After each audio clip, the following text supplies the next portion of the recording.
italiano significa cachorro. Então, para mim, ele era simplesmente um cachorro. Mas ele começou a ser mais do que um cachorro. Ele começou a ser meu amigo. Apesar de seu entusiasmo juvenil, essa é a primeira grande aventura de Benedict. Ele está tentando atravessar mais de 1.600 quilômetros de floresta tropical densa e desconhecida. Então ele está confiando muito em 2 guias locais para ajudá-lo a sobreviver. Eles me ensinaram como me sentir confortável na floresta, que para mim era um lugar confuso.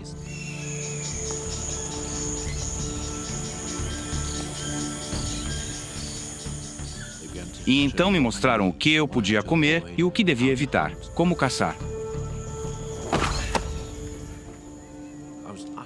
Eu era totalmente dependente desses 2 homens e de sua extraordinária biblioteca de conhecimento. Por quê? Eu não sabia nada, você sabe absolutamente nada.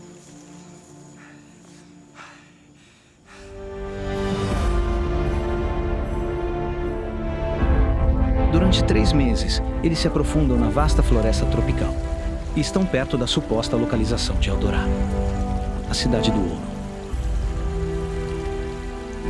Mas Benedict foi avisado sobre os perigosos mineiros ilegais que foram atraídos para cá. E há indícios preocupantes de que eles não estão sozinhos.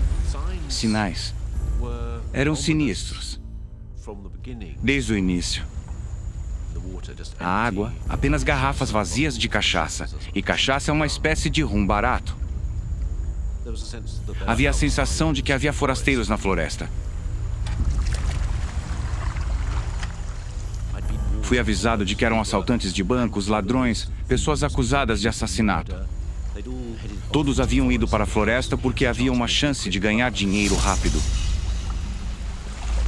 Apesar da apreensão de Benedict, eles devem encontrar um local para acampar, pois a noite está se aproximando.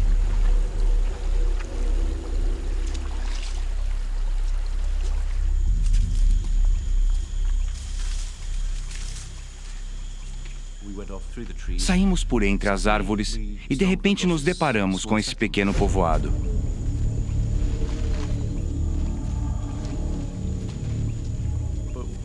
Enquanto eu estava preocupado, meus 2 guias indígenas ficaram absolutamente fascinados. Vamos. Me lembro de um deles pegando um abridor de latas e se perguntando o que era isso. Vamos. Vamos. De repente, esse personagem, Mendes, apareceu. Ele era o clássico garimpeiro. E eu senti que tinha que sair dali. Vamos. Vamos. O que está fazendo aqui? Estamos procurando o Eldorado. Eldorado? Estamos indo rio abaixo, em direção à foz do Amazonas. Não, meu amigo. Se você viajar para Yaxera, muito perigoso. As corredeiras estão perigosas. Mas posso te ajudar. Mendes me disse, olha, eu serei seu guia. Vou te levar rio abaixo em direção a Eldorado. Além disso, conheço uma trilha. Você poderá caminhar do rio até o mundo exterior. E que me diz? Será divertido. Eu pensei, talvez eu tenha julgado mal esse minerador de ouro. Talvez ele não seja tão ruim. E eu pensei, eu deveria seguir esse plano. Eu estarei indo na direção certa, pelo menos. Certo.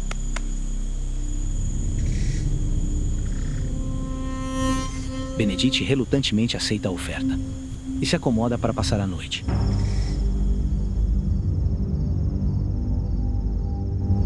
Mas, conforme a noite avança, ele tem uma sensação de que nem tudo é o que parece. Naquela noite, acordei na minha rede sentindo que algo estava errado. Uma sensação de desconforto e lembro-me de pensar que tenho que verificar as coisas.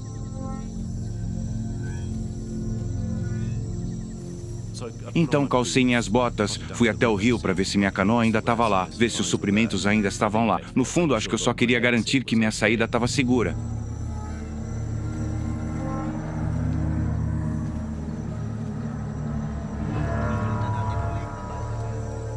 Ouvi uma conversa entre Eduardo e Mendes. Eles estavam discutindo sobre mim. Eles estavam dizendo, por que não cortamos a garganta dele agora? Por que não cortamos a garganta dele agora? E quanto aos índios? Será que se importariam? Se o matarmos? Não. Eles não se importariam nem um pouco. Sentia um medo crescente e a adrenalina começou a pulsar nos meus ouvidos. Venha. Vamos fazer isso agora. Quem vai fazer? Eu mesmo. Enquanto ele estiver dormindo. E percebi que iria ser morto. Este é meu último momento de vida. Eu só pensei, vá, corra, saia daqui. Peguei meu martelo, minha rede de mosquito e corri para o barco. E de repente, eu estava na escuridão, na minha canoa, com meu cachorro. E com seu leal amigo cachorro. Benedict consegue escapar do perigo. Meu primeiro pensamento foi alívio.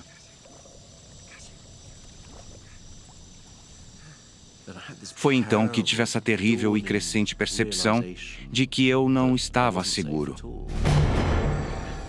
Estava cercado pela floresta. Era no meio da noite. E eu estava muito sozinho. Sem seus guias, Benedict agora está preso em mais de 5 milhões de quilômetros quadrados de floresta tropical. Sem ninguém para lhe mostrar a rota de saída. Eu realmente não estava no final de um pesadelo, mas no começo de um. Cachorro! Vamos dar o fora daqui. Eu remei rio acima por talvez 1 hora e pensei, vou me acalmar, vou encostar ali no lado.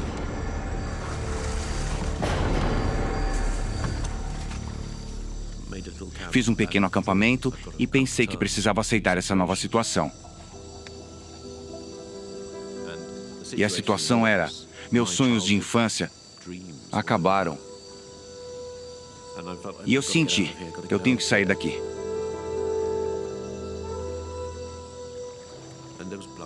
E havia sangue pulsando em minha cabeça. E não sabia o que havia na floresta.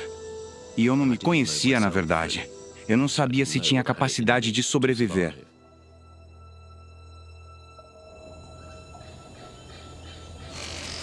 Dia 1.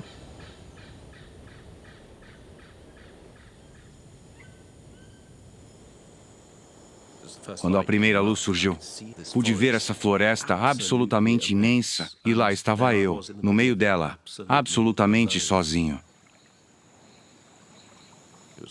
Foi aterrorizante naquela primeira manhã.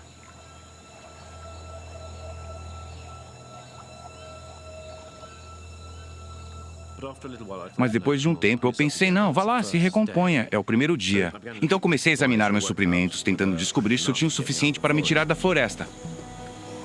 Bom menino. E pelas estimativas de Benedict, ele tem arroz, açúcar e carne seca suficientes para durar aproximadamente 2 semanas. E ele tem um mosquiteiro, um facão e um kit de sobrevivência. Tudo básico que ele precisa para se manter vivo. Se eu quisesse ver minha mãe e meu pai novamente, teria que me arriscar a encontrar uma trilha para sair da floresta, e essa é a opção que parecia ser a única sensata. Mas Benedict sabe que procurar uma rota para sair da floresta significa entrar em águas completamente desconhecidas.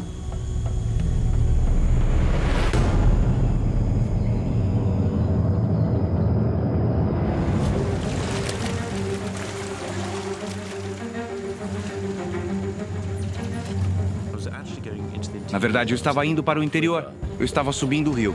Então, no momento, até encontrar aquela trilha, eu estava caminhando rumo ao nada.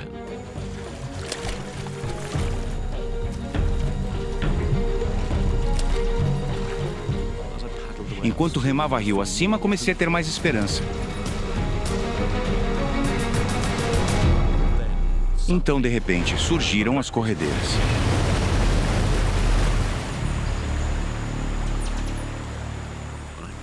Lembro-me de pensar, vamos, Benedict, se recomponha, você tem que sair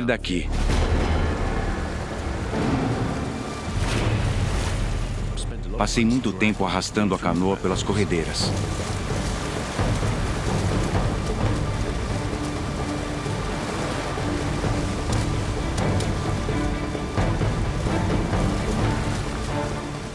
Foi um trabalho imensamente difícil. Parecia interminável. Eu estava sempre lutando contra esse rio.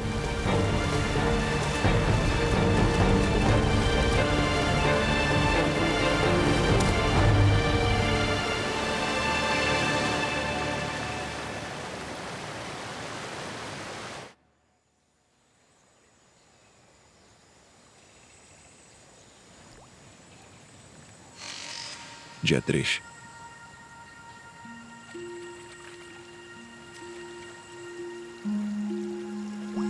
Depois de 3 dias no rio, lutando contra inúmeras corredeiras, a dura realidade está chegando para Benedict. Ele está indo cada vez mais fundo na floresta. E ainda não há sinal da trilha.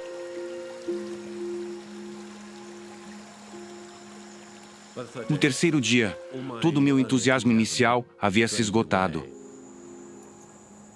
Fiquei pensando, quantas corredeiras existem? Elas não estavam marcadas em nenhum mapa. Parece não ter fim.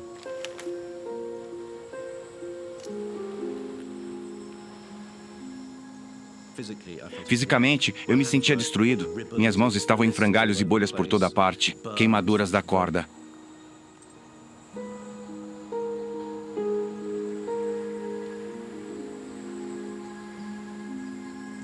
A grande incógnita era por quanto tempo eu poderia continuar. E não era que eu estava ficando sem comida. Eu estava apenas perdendo fé em mim mesmo.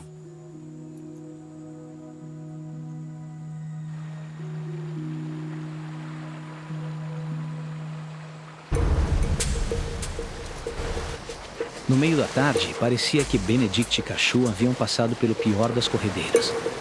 Eles agora podem continuar a busca por uma saída da floresta.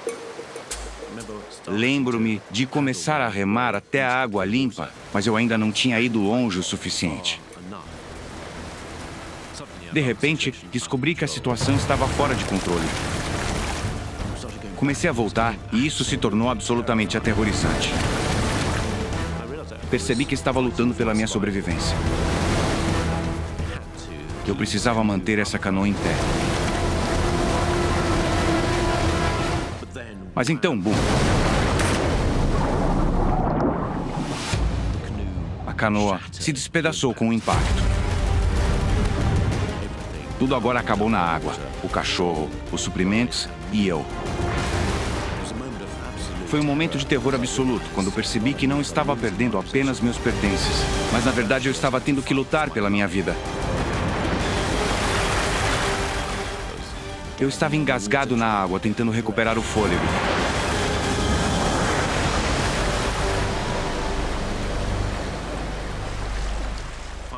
Finalmente consegui algum impulso e segui meu caminho em direção à margem do rio.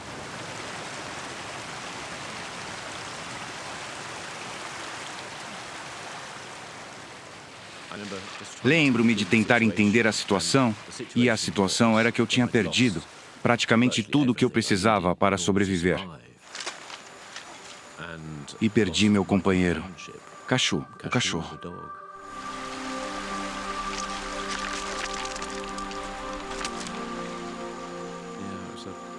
É triste mesmo. Só porque ele era meu amigo, minha companhia, ele era tudo para mim.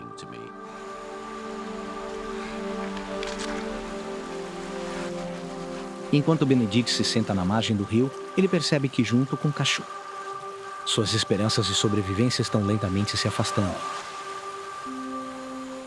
A primeira coisa que me ocorreu foi que eu não tinha comida. Então percebi que não tinha uma rede, não tinha minha rede mosquiteira. Há tantas preocupações passando pela minha cabeça. Eu acabaria morrendo de fome? Eu morreria lentamente de malária? Era difícil imaginar como eu iria acabar, mas de qualquer forma, não parecia provável que eu veria minha família novamente. Benedict sabe que ninguém o procurará, porque sua expedição não deve terminar em pelo menos 3 meses. E sem comida ou suprimentos médicos. vai ter sorte se sobreviver uma semana. A situação era incrivelmente clara, de certa forma. Se eu ficasse onde estava, pensei que simplesmente morreria. Achei que tinha que sair desse lugar. Pensei, o que eu tenho para me tirar da floresta? Há uma mochila.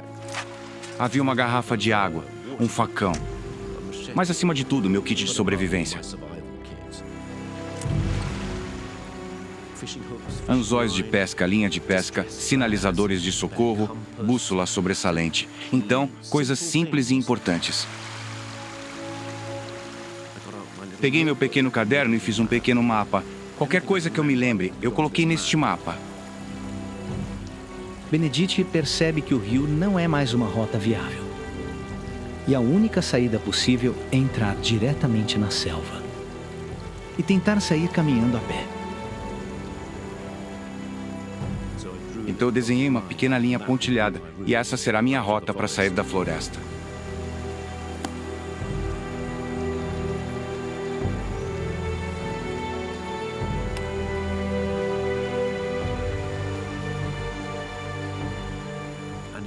E foi um grande momento quando eu me afastei da luz do sol para o desconhecido.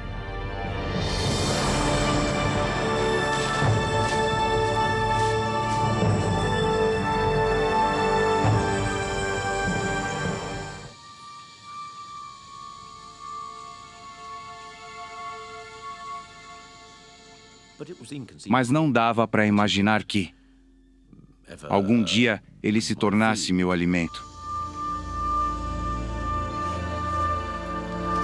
Cachu!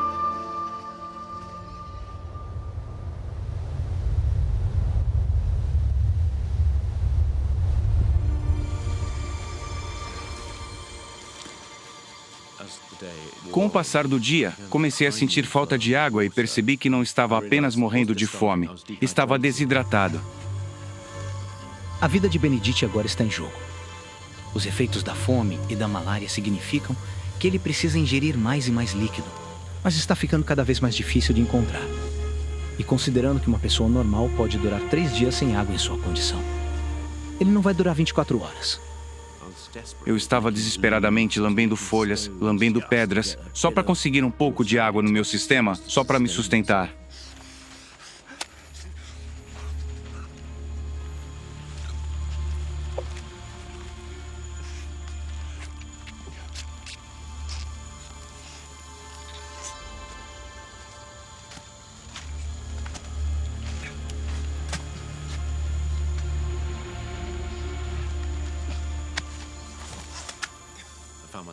Me vi lado a lado com um cachorro, realmente bebendo água como um cachorro. Pensei que o instinto animal estava vindo à tona para me manter firme.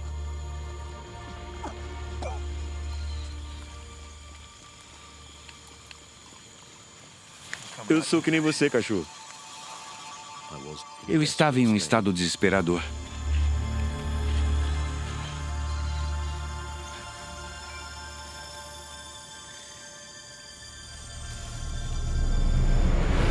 Dia 21, dia 22, dia 23, dia 24.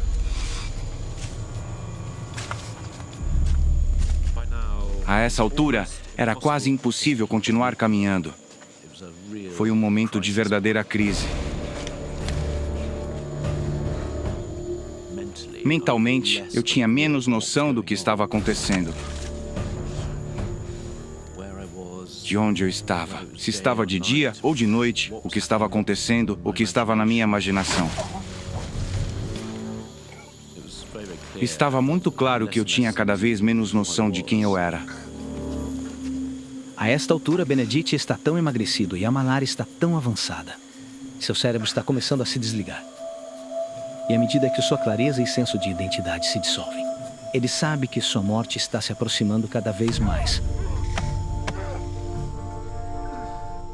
Eu estava em um enorme terror, de verdade, acreditando que aquelas eram minhas últimas horas de sanidade. Eu escrevo repetidamente, não preciso morrer, não preciso morrer. E Benedict percebe isso, a menos que ele coma imediatamente. Este pode muito bem ser seu último dia de vida. De qualquer jeito, chegou um momento quando eu pensava, é isso, esse é o dia. Dia em que eu possa realmente tomar coragem, pegar meu facão e matar o cachorro. Sem a nutrição que o cachorro fornecerá, Benedict é um homem morto. Ele agora não tem escolha a não ser matar seu único amigo. Parecia que eu era um carrasco neste momento, mas me lembro dessa terrível covardia de caminhar atrás dele, sabendo que não podia realmente encarar, matar o cachorro de frente.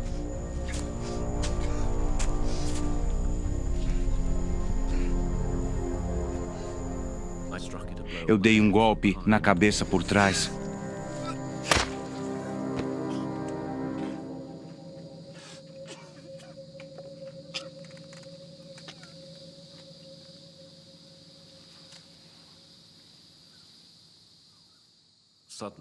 De repente, havia uma saída desse inferno.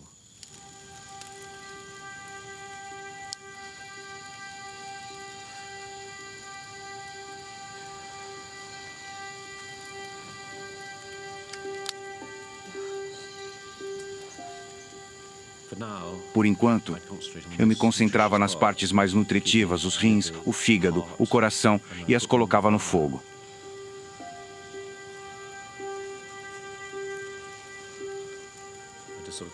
Eu meio que os comi em silêncio e com bastante tristeza, na verdade.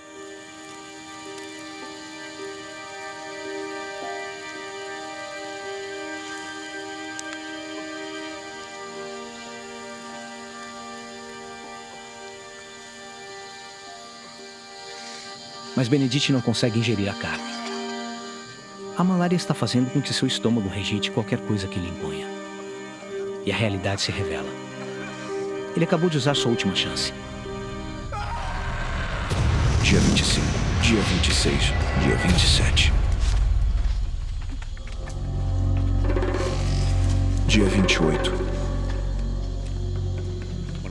Quando eu pensava que não podia piorar, piorou.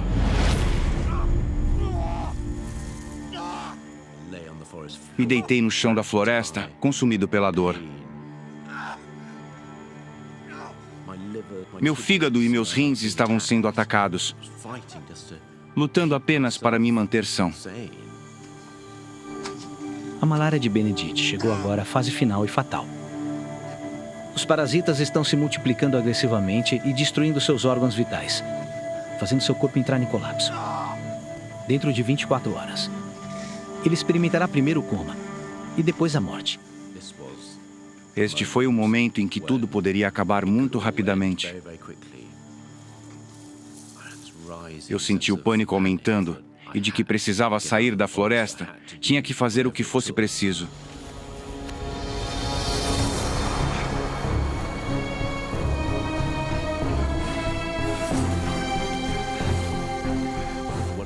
Não importa como, eu tinha que ir em frente.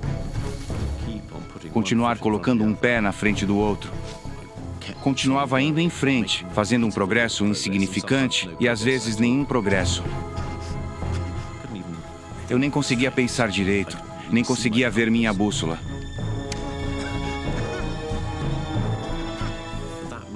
Naquele momento, eu pensei, bem, eu simplesmente nunca vou sair daqui. Era simplesmente grande demais para lutar e eu estava perdendo aquela luta.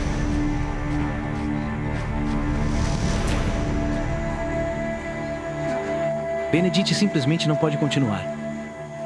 Ele está muito fraco, muito devastado pela doença. Foi um momento terrivelmente solitário, pensando, este é o fim.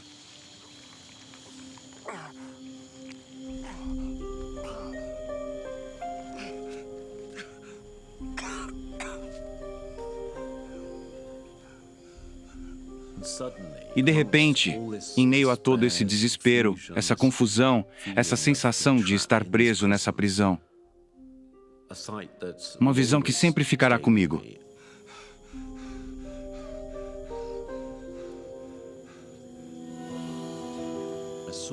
Eu vi esse galho cortado.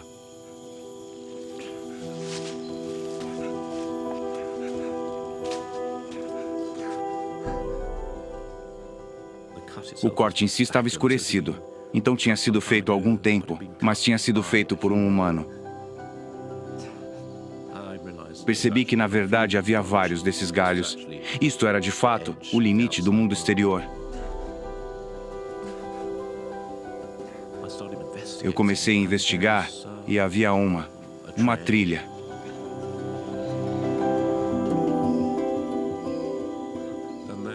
E então, eu acabei de ver. Claridade. E isso ainda me emociona. Essa reconexão com o mundo exterior.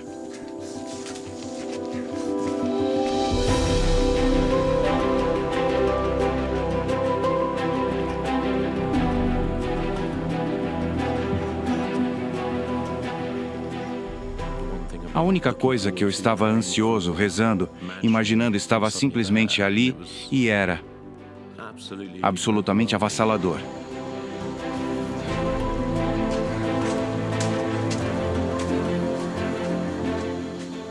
E percebi que estava nos fundos de um jardim. À minha frente havia uma cabana e um homenzinho diante dela. E ele estava apenas parado ali, com uma expressão não de boas-vindas, mas de horror.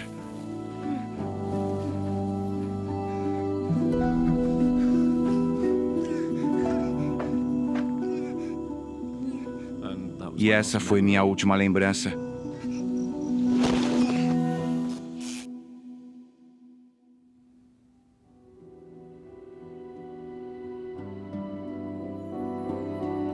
Tendo reconhecido os sintomas da malária. O fazendeiro cuidou de Benedict por 3 dias antes de ser levado a um hospital em Macapá, onde se recuperou totalmente. Benedict voltou para casa para se reunir com seus pais uma semana depois. Minha vida nunca mais foi a mesma. E Benedict vem explorando o mundo desde então, realizando seus sonhos de se tornar um renomado aventureiro, assim como seu pai. Eu estava indo para a selva, indo para o deserto, indo para o Ártico, me esforçando até o limite, tentando tocar aquela experiência que tive que foi tão profunda.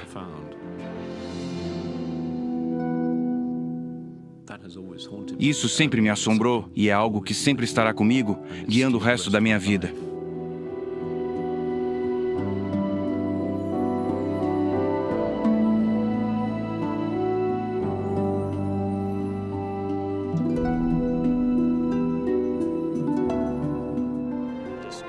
Só para acampar e fazer trilhas curtas.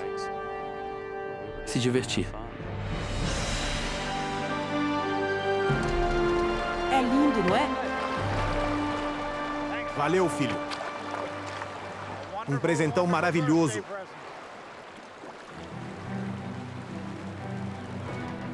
A maior parte da nossa conversa era sobre a beleza da natureza, como a gente estava impressionado, o quanto era remoto e calmo. Blake e Neil escolheram chegar no início de junho e evitar o maior fluxo de turistas. Faltam 2 semanas para o início da temporada de rafting, então ainda podem ter o rio Koyakuk só para eles. Bem legal. Que bom que eu vim. A gente comentou durante a viagem como foi bom ter sido os únicos e os primeiros a descer o rio naquele ano. Mas a gente acabou descobrindo o motivo disso.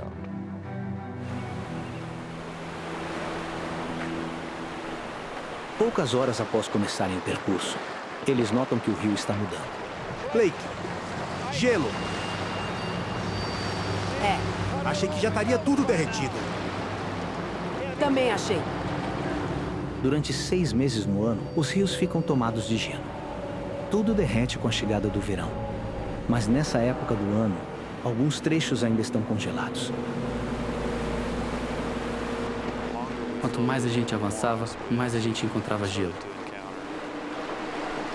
Não parece que vai melhorar.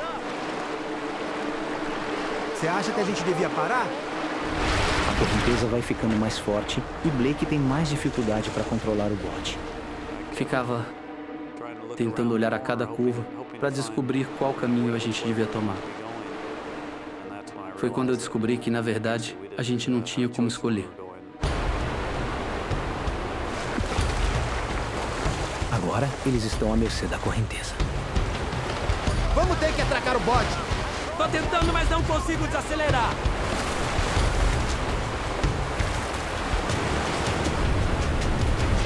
Tá muito rápido. Desacelera, Blake.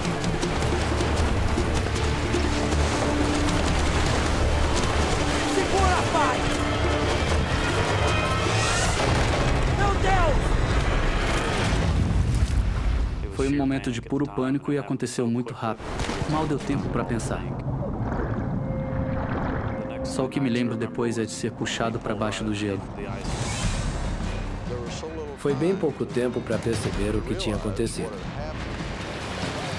Socorro! Só percebi que era um problemão.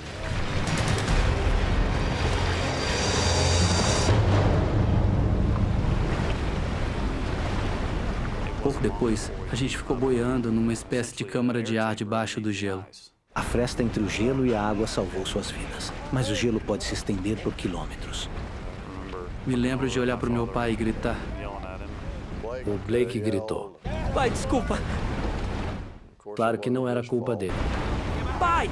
Blake consegue segurar a mão de Neil, Segura! mas a correnteza está muito forte. Pai! Seu pai é arrastado pelas correntes debaixo do gelo. Pai!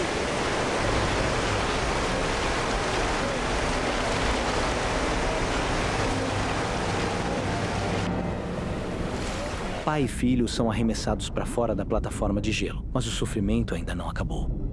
A gente estava sendo levado para outra plataforma de gelo. Quando eu vi, estendi a mão e me segurei. Tentei evitar ser levado para baixo. Mas, obviamente, o rio era tão forte que não teve jeito.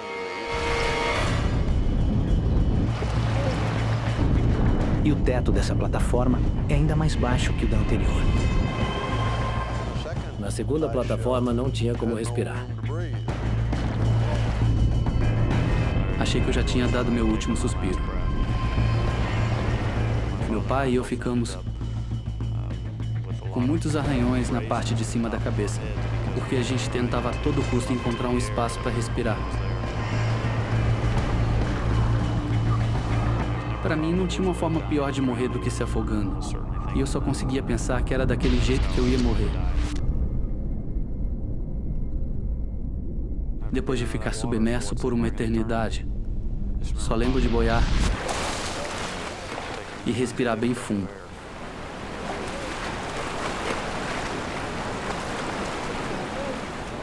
Nessa hora eu já não sabia onde meu pai estava. Só tinha visto ele ser arrastado.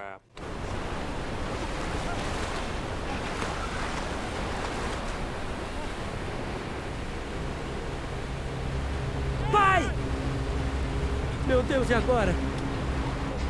Pai! Pai! Eu não sei se eu ia conseguir chegar para minha mãe e para minha família e dizer que meu pai tinha morrido, caso eu sobrevivesse.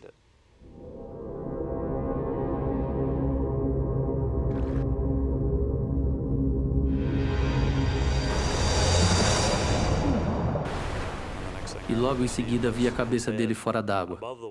Pai! A correnteza está levando Neil para longe. Pai! Eu não notei nenhum esforço da parte dele para sair do rio. Me pareceu que ele estava ferido e não conseguia. Pai! Neil está desorientado, mas de alguma forma consegue se segurar em uma pedra e sair da correnteza. Pai, se segura! Blake se dá conta de que seu pai precisa chegar à margem antes que fique paralisado pelo choque térmico. Pai, você tem que nadar! Vem! Essa hora o Blake estava gritando, mas não dava para ouvir nada com o tamanho barulho do rio. Vem pra cá! Blake, não tô ouvindo! Então eu dei um jeito de recuperar o fôlego para mandar ele calar a boca. Você pode me dar um tempo pra respirar? O Blake dizia que eu devia nadar até ele, mas era a última coisa que eu queria fazer. Pai! Vem pra cá! Voltar para o rio é muito perigoso. Mas para Blake é a única chance que seu pai tem. Vem, pai! Você consegue! Você consegue! Vem! Segura! Pronto! Calma! Você tá muito gelado! Vem aqui! Ai, meu Deus! Me desculpa, pai! Tá tudo bem. Foi só azar. Só azar. Como médico, Blake sabe que seu pai está nos primeiros estágios de hipotermia. Vai ficar tudo bem. Assim que eu tirei ele da água, ele tremia sem parar, como se ele estivesse tendo uma convulsão.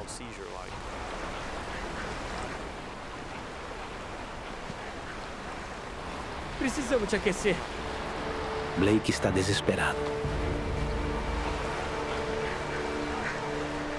Eles perderam todas as roupas que traziam. De repente ele se lembra que guardou o isqueiro no colete salva-vidas.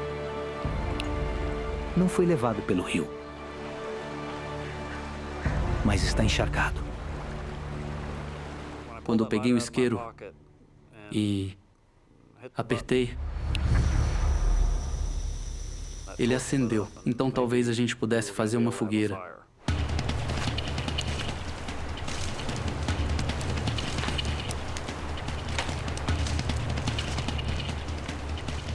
A gente tinha que acender uma fogueira e tirar aquelas roupas molhadas dele. Vamos se secar. Vai ficar tudo bem, pai. As roupas molhadas estão fazendo a temperatura de Neil cair ainda mais rápido. Vem. Enquanto a fogueira se firmava, eu abracei ele e tentei passar o pouco do calor que eu ainda tinha. Até que a gente parou os tremores dele. Pronto. Pronto.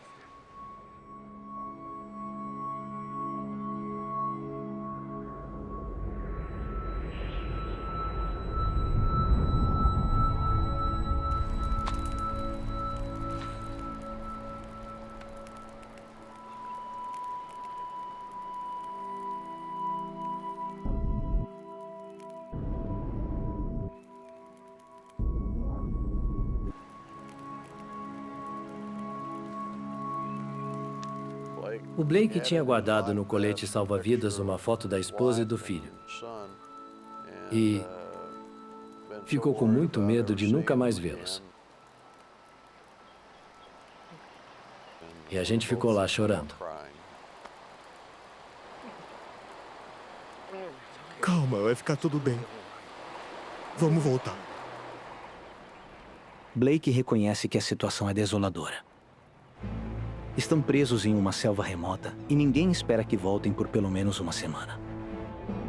O bote se foi, levando junto toda a comida e os mantimentos. Para piorar, essa região é tomada por centenas de lobos e ursos. Acho que nessa hora, a gente percebeu que o caldo podia engrossar. O sol tá indo embora e tá ficando frio. A gente devia procurar um lugar melhor? É. Você aguenta? Vou ter que aguentar.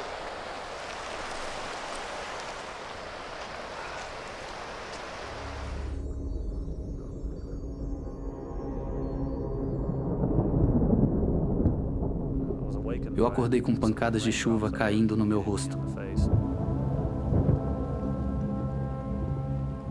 Fiquei preocupado com meu pai, porque ele ia pegar chuva também. E já não tinha mais o isqueiro se a fogueira apagasse. Na estação chuvosa, as tempestades podem ser intensas. Se a fogueira apagar, Neil pode ser atacado por ursos ou sofrer hipotermia. A possibilidade de chuva trazia à tona um grande problema. Se apagasse a fogueira, não ia ter como eu acender de volta. Então era o que eu tinha que evitar de acontecer. As nuvens de chuva se afastam.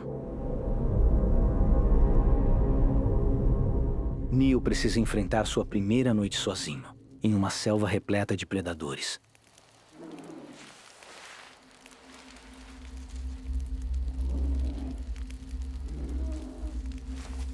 Como todo mundo sabe, se você fizer barulhos na selva, isso pode te ajudar a afastar os ursos. Eu gritei muitas besteiras só para fazer barulho. Uma delas foi: eu sou o rei desse vale. Todos que vivem aqui é somente porque eu permito. Antes de me pegar, vai enfrentar meus cavaleiros! Blake! Cadê você? Espero que esteja bem. Quero te ver voltar aqui. Sua única defesa contra os ursos e lobos é a fogueira.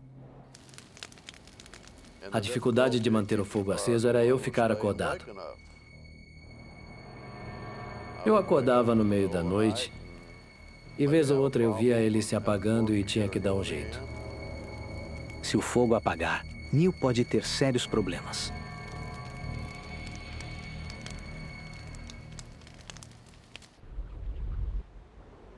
Dia 3.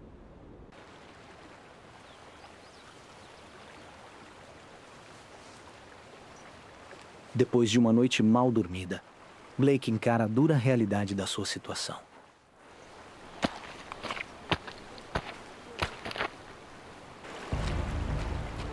Eu estava muito abalado por perceber que praticamente não tinha como chegar em Battles. Eu estava bem distante do que eu achava ser o destino final.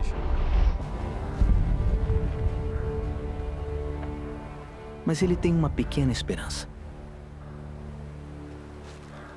Eu não parava de pensar no fato de que alguns pilotos sobrevoavam esses rios de ponta a ponta. Talvez passariam perto. Se conseguir se tornar mais visível, talvez algum avião pode notar sua presença. Mesmo debilitado, ele começa a juntar madeiras para montar um sinal. Eu ateei fogo nesse amontoado de madeiras, na esperança de alguém notar a fumaça. Infelizmente, até esse simples plano falha.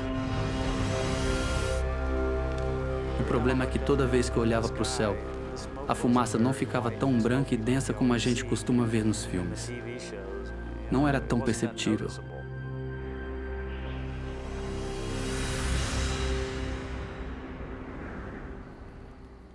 Neil vai para a terceira noite sozinho em seu refúgio na mata. Imagino que uma fagulha tenha escapado da fogueira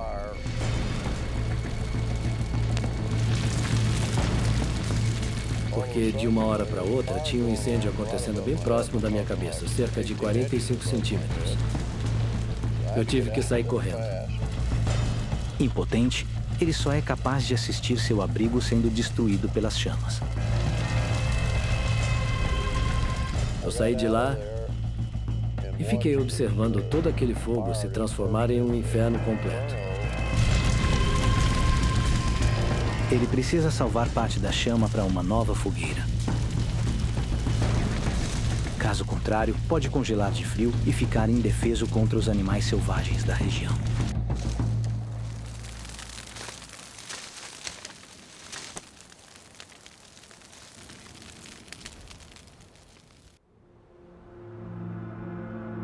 Dia 4.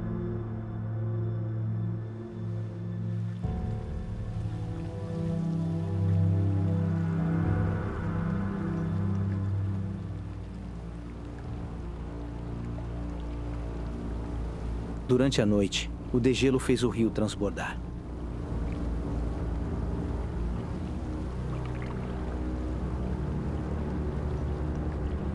Blake percebe que pode estar em perigo.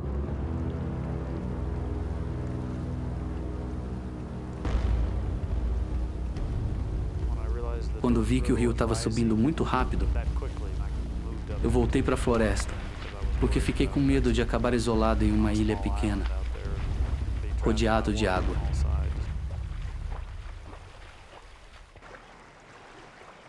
Rio acima, Neil está exausto e com fome. seu precioso abrigo foi destruído no incêndio, o que o deixa desprotegido de uma chuva gelada. O amanhecer também revela um novo inimigo: o sol escaldante. O sol castigava sem piedade. E não tinha lugar para se esconder. Ele precisa construir um novo abrigo.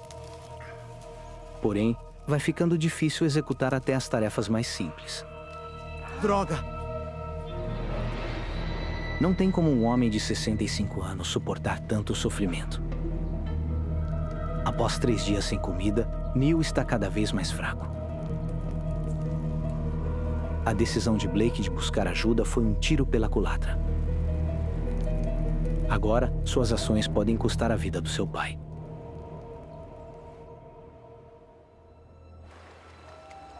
Blake aposta suas fichas que, se ficar próximo de um rio importante, tem a chance de ser avistado por algum avião. Como ninguém sabe que estão desaparecidos, suas chances de resgate ainda são mínimas.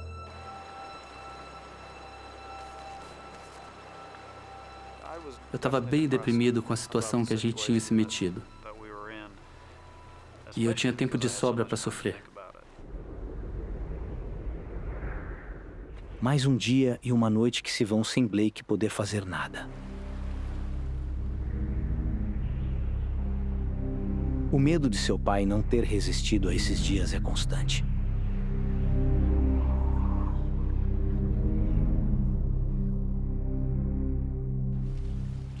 Dia 5. A decisão de se separar vai se mostrando cada vez mais um erro grave. Por volta das 7 da noite de terça-feira, eu estava perto da fogueira quando ouvi o barulho de um avião. Ele estava vindo na minha direção muito rápido. E eu corri como eu podia. Ei! Ei! Aqui! Ei! Aqui! Ei! Ei! Eu notei que o piloto tinha me visto. Ei!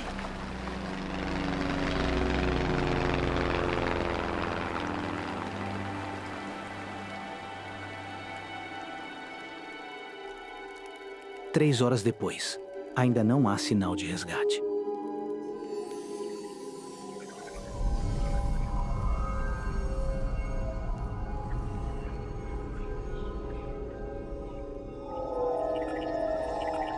Cara, depois de um tempo eu comecei a pensar, será que eu estava alucinando? Eu imaginei aquele avião? Se o resgate não chegar logo, Blake e seu pai estarão condenados.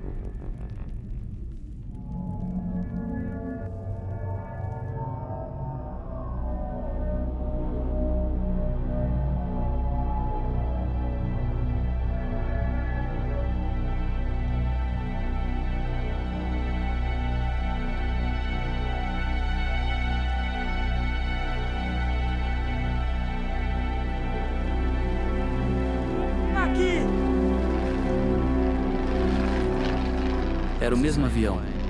Eles sobrevoaram próximo de mim e jogaram uma bolsa com suprimentos.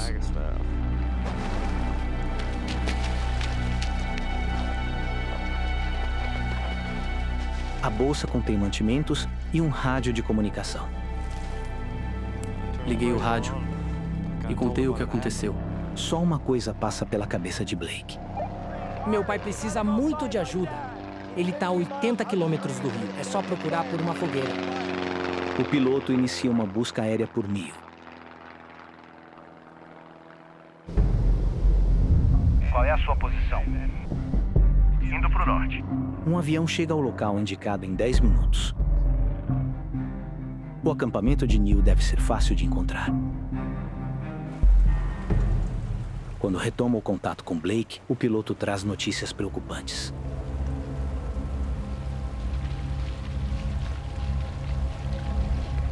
Não, você precisa voltar! Precisa encontrar ele! Ele não pode sair, tem que estar lá! Você não procurou direito! Ele nem consegue andar! Fiquei preocupado com ele. Era pro meu pai estar visível. Procura meu pai! Eu caí de joelhos. Blake escolheu não seguir o conselho do pai e o deixou por conta própria. Agora encara uma possibilidade assustadora: que seu pai está morto.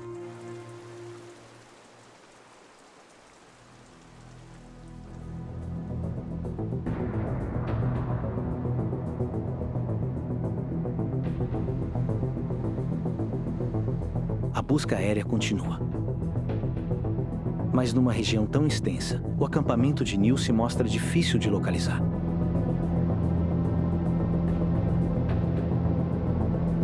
Vamos pousar. 3 horas depois, um helicóptero de resgate apanha Blake e pousa numa área.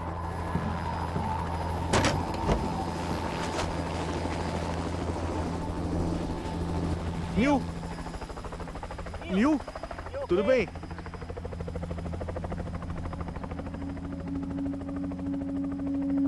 Como me achou? Com seu filho. Blake? Quando ele subiu, Pai!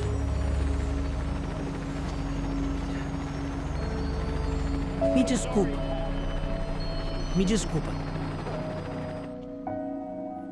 só o que eu consegui dizer foi: pai, você tá só o bagaço. Você também não tá grandes coisas. Fiquei muito feliz de ver ele. Muito mesmo. A gente já pode dar o fora? Vamos pra casa. Aí partimos. Juntos de novo. Mais tarde, eles descobriram que a região do acampamento não estava na rota de nenhum voo local. Se Blake não tivesse tentado ir até Battles, muito provavelmente os dois teriam morrido. Após o acidente, Blake levou sua família, que estava no Alasca, de volta para Oklahoma, para ficar mais perto de seus pais. Agora ele cuida de uma clínica médica lá. Já Neil continua administrando sua empresa de gestão predial. Blake e Neil continuam se aventurando juntos, mas nunca mais fizeram um passeio de bote.